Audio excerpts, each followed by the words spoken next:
안녕하세요. 그림일 가족 여러분. 오늘 화요일 아침. 네, 오늘도 이렇게 매일 한 말씀으로 또 오늘 하루를 시작하는 모든 분들에게 우리가 함께하는 이 하나님의 말씀들이 그저 우리에게 익숙한 어떤 랭귀지로 끝나는 것이 아니라 그 말씀대로 살아내고 그 말씀이 우리의 삶 속에서 보여지는 은혜가 있기를 간절히 기원합니다. 자, 오늘 저희는 예레미야 29장 우리 20절에서 32절의 말씀으로 함께 오늘 이 아침을 시작하도록 하겠습니다. 예레미야 29장 20절에서 32절의 말씀. 그런즉 내가 예루살렘에서 바벨론으로 보낸 너희 모든 포로여 여호와의 말씀을 들을지니라. 만군의 여호와 이스라엘의 하나님께서 골라야의 아들 아합과 마아세야의 아들 시드기야에 대하여 이와 같이 말씀하시니라. 그들은 내 이름으로 너희에게 거짓을 예언한 자라. 보라, 내가 그들을 바벨론의 왕 느부갓네살의 손에 넘기리니 그가 너희 눈앞에서 그들을 죽일 것이라. 바벨론에 있는 유다의 모든 포로가 그들을 저주거리로 삼아서 이르기를 여호와께서 너를 바벨론 왕이 불살라 죽인 시드기야와 아합 같게 하시기를 원하노라 하리니, 이는 그들이 이스라엘 중에서 어리석게 행하여 그 이웃의 아내와 간음하며 내가 그들에게 명령하지 아니한 거짓을 내 이름으로 말함이라. 나는 알고 있는 자로서 증인이니라. 여호와의 말씀이니라 하시니라. 너는 느헬람 사람 스마야에게 이같이 말하여 이르라. 만군의 여호와 이스라엘의 하나님께서 이와 같이 말씀하여 이르시되 네가 내 이름으로 예루살렘에 있는 모든 백성과 제사장 마아세야의 아들 스바냐와 모든 제사장에게 글을 보내 이르기를 여호와께서 너를 제사장 여호야다를 대신하여 제사장을 삼아 여호와의 성전 감독자로 세우심은 모든 미친 자와 선지자 노릇을 하는 자들을 목에 씌우는 나무 고랑과 목에 씌우는 쇠고랑을 채우게 하심이오늘 이제 내가 어찌하여 너희 중에 선지자 노릇을 하는 아나도 사람 예레미야를 책망하지 아니하느냐. 그가 바벨론에 있는 우리에게 편지하기를 오래 지내야 하리니 너희는 집을 짓고 살며 밭을 일구고 그 열매를 먹으라 하셨다 하니라. 제사장 스바냐가 스마야의 글을 선지자 예레미야에게 읽어서 들려줄 때에 여호와의 말씀이 예레미야에게 임하여 이르시되 너는 포로에게 전언하여 이르기를 여호와께서 느엘람 사람 스마야를 두고 이같이 말씀하셨느니라. 내가 그를 보내지 아니하였거늘 스마야가 너희에게 예언하고 너희에게 거짓을 믿게 하였도다. 그러므로 여호와께서 이와 같이 말씀하시니라. 보라, 내가 느엘람 사람 스마야와 그의 자손을 벌하리니 그가 나 여호와께 패역한 말을 하였기 때문에 이 백성 중에 살아남을 그의 자손이 하나도 없을 것이라. 내가 내 백성에게 행하려 하는 복된 일을 그가 보지 못하리라 하셨느니라. 이것은 여호와의 말씀이니라. 아멘. 네, 우리 한국 분들이 미국에서 많이 거주하는 LA나 뉴욕 같은 곳에는 목사님들도 아주 많다고 합니다. 그래서 거리에서 그냥 목사님 하고 이렇게 부르면 꽤 많은 분들이 자기를 부르는 줄 알고 이렇게 뒤를 돌아보신다고 합니다. 이 땅에는 목사님들 참 많이 계십니다. 그런데 목사라고 하는 그 타이틀이, 그 직함이 그 사람이 진짜 어떤 사람인지를 보증하지 않습니다. 이상한 목사님들도 정말 많이 있습니다. 그런데 뭐 요즘에만 그런 것이 아니었습니다. 예레미야 시대에도 선지자라고 하는 타이틀을 달고 있었던 사람들이 꽤 많았습니다. 예레미야서에는 거짓 선지자들과 힘겹게 사투를 벌이는 예레미야의 분노와 좌절과 외로움이 곳곳에서 등장합니다. 오늘 읽은 말씀도 그 중에 하나입니다. 오늘 말씀에는 3명의 거짓 선지자들이 나옵니다. 골라야의 아들 아합, 또 마아세야의 아들 시드기야, 그리고 느헬람 사람 스마야입니다. 하나님의 뜻을 자기들 멋대로 왜곡하여 전하고 하나님을 믿는 사람들이라고는 도저히 하면 안 되는 뻔뻔한 짓을 저지른 사람들입니다.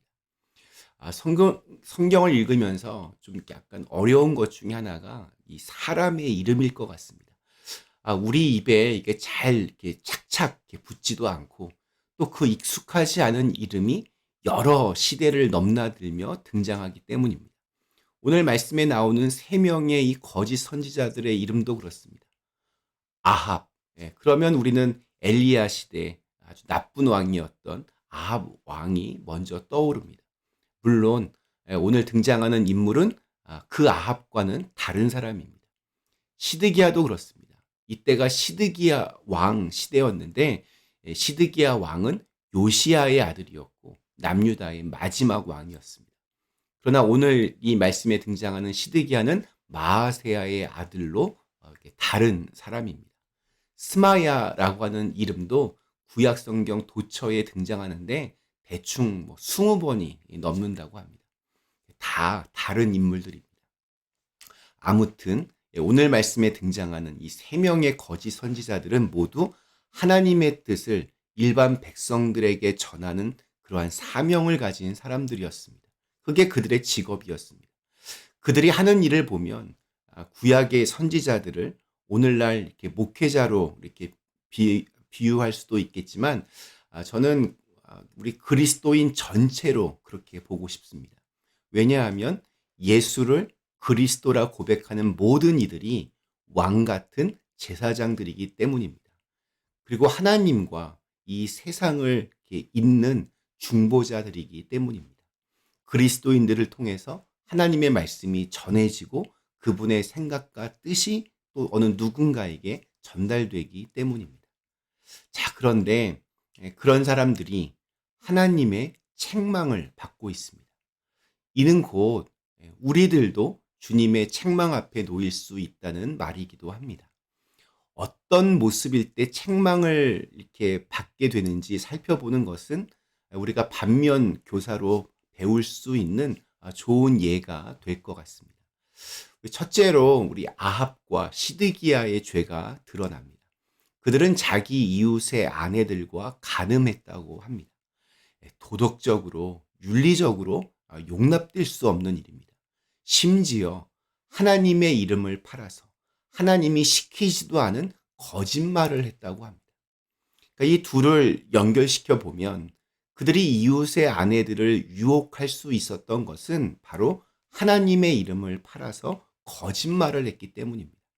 자기의 욕심과 만족을 위해서 하나님의 이름을 들먹인 것입니다. 하나님의 이름으로 공포심을 주었을 수도 있고 하나님의 이름으로 달콤하게 사탕발림 같은 그런 말들로 유혹했을 수도 있습니다.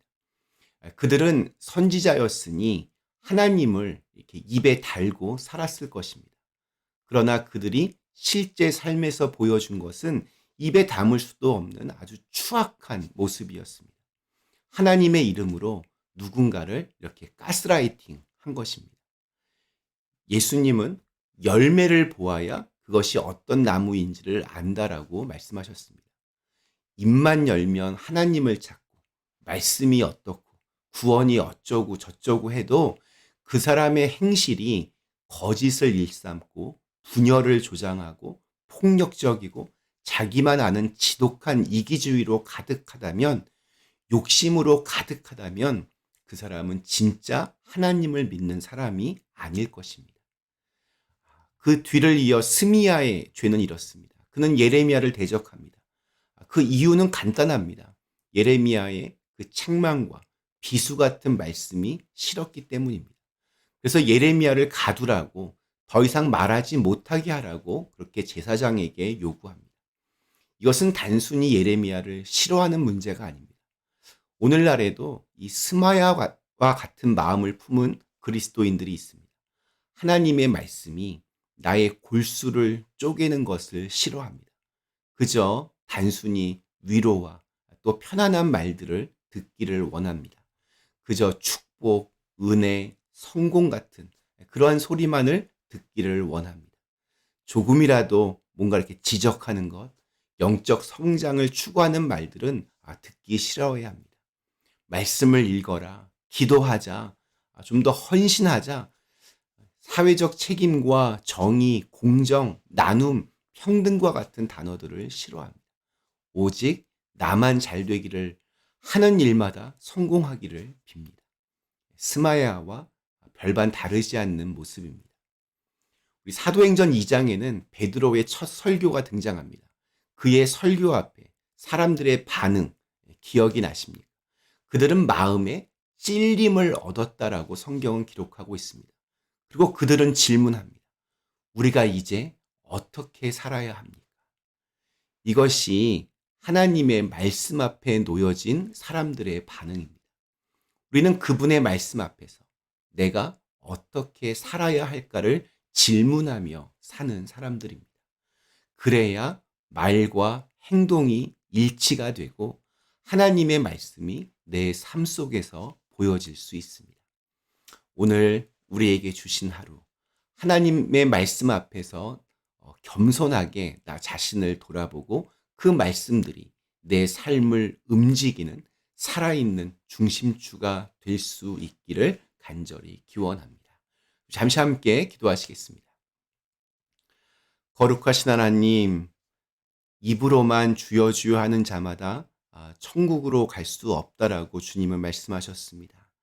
하나님의 말씀들이 그저 우리의 입가에서만 맴도는 것이 아니라 실제 우리의 삶 속에서도 그 말씀대로 살아낼 수 있도록 인도하여 주시고, 또한 그래서 정말로 하나님 믿는 사람답게 오늘 하루를 살아갈 수 있도록 인도하여 주시옵소서.